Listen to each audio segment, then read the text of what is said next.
Greetings fellow ukuleleans, Jeff Weinberger coming at you here with a new tutorial. Today I'd like to talk about warming up. We're continuing our series, and today it's going to be warming up on chords, doing chord changes. Last time we were talking about the Philomena Moretti exercise and chromatic scales, creeping up the neck with all four of your fingers, and just the basic principles of stretching and warming up.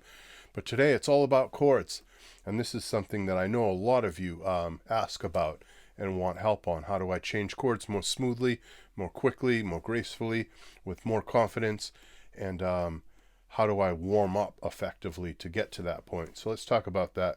That thing I played in the intro was somewhat unrelated, but that's what I was warming up on. I just quickly wrote a chord change. I wrote a chord change that had, let's see, a D chord in it, a B chord in it, and an E minor add 4 chord, which you may not know yet, but it's a cool chord, E minor add 4. Now I was just messing around on those, but I was just trying to work on my chord change, and I happen to be finger picking it too.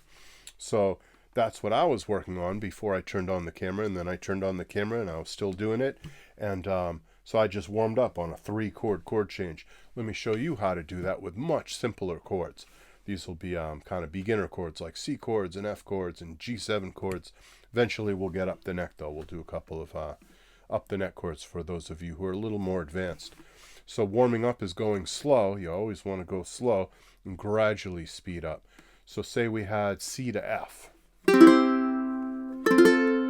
Maybe you're already good at C to F, but you could warm up on that because you wouldn't be working too hard. You'd be not taxing yourself and pushing yourself to the limits. You'd be doing something you're capable of doing. If you're a beginner, C and F might be still a little struggle, but do them real slow. So start with whole notes. Start with those kind of notes that last for 4 beats. And that means you have a long time in between chords. 1, 2, 3, 4. 1, 2, 3, 4. 1, 2, 3, 4. 1, 2, 3, 4. And a lot of songs use that chord progression. That would be Can't Always Get What You Want by the Stones, Take a Walk on the Wild Side by Lou Reed, all kinds of great songs. So it's not a lame chord change at all. It's actually a pretty cool chord change, even though it's easy. And then speed it up, make it half notes, 2 beats apiece. 1, 2, 3, 4. 1, 2, 3, 4. That would be sort of like Blowing in the Wind by Bob Dylan. How many times must a man walk down? And then do it quarter notes, 1 beat apiece. 1, 2, 3, 4. 1, 2, 3, 4. Maybe that's too fast. Maybe that left you in the dust. So slow it down. 1, 2, 3, 4. Take it as slow as you need to. Always practice slow to start with. If you're capable of blazing and going fast and shredding, great, do that, but don't do that when you're warming up, and don't do that at the beginning of your practice session. Even the best players start slow.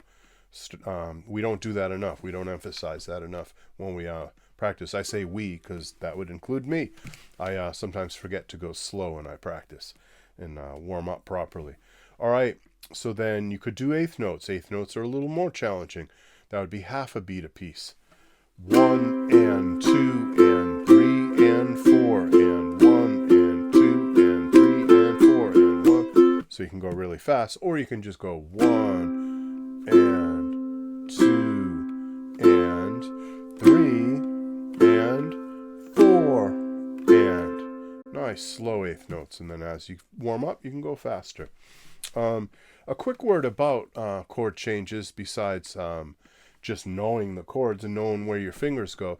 There's 2 techniques that I like to use when I practice chord changes and that I like to teach people how to do. And the first of those is visualization. So you're on your C chord, but don't be thinking about your C chord. You're already there. You don't have to think about it anymore. You've already done the work. Think about that F chord, where you're going. Think about where you're going. Think ahead. And so you have to anticipate that move. You might want to visualize what your fingers look like when you look down at your fingers and you see yourself playing an F chord. So before you even get to that F chord, you're picturing it, you're anticipating it, you're practically playing it in your mind, and then when you have to go to it, it's not a big deal. You just plop your fingers down. But if it catches you by surprise and you only think of it at the last minute, right before you have to get there, you might miss. You might not successfully make it. So don't let chord changes take you by surprise. Look ahead, be ready for them, anticipate them, visualize them. If that doesn't work for you, looking down at your fingers and visualizing what your fingers look like, maybe visualize a chord diagram. Think about a chord diagram of F and picture that in your mind as you're playing your C chord. So thinking ahead, visualizing. And then there's a second thing called muscle memory. And muscle memory is simply, what does it feel like when I play a successful, perfect, clear F chord that has 4 great sounding notes in it, and my fingers are properly bent and my thumb's in the right place and everything's as it should be. So what that feels like, your muscles remember that. Your muscles you don't want to remember what it feels like to play a bad F chord where some of the notes are muted and your hand is all like in a bad position. You're not sitting right and you're not relaxed. You're not warmed up. You want to have your muscles remember a perfectly performed, perfectly executed, beautiful sounding F chord. Nice and clear.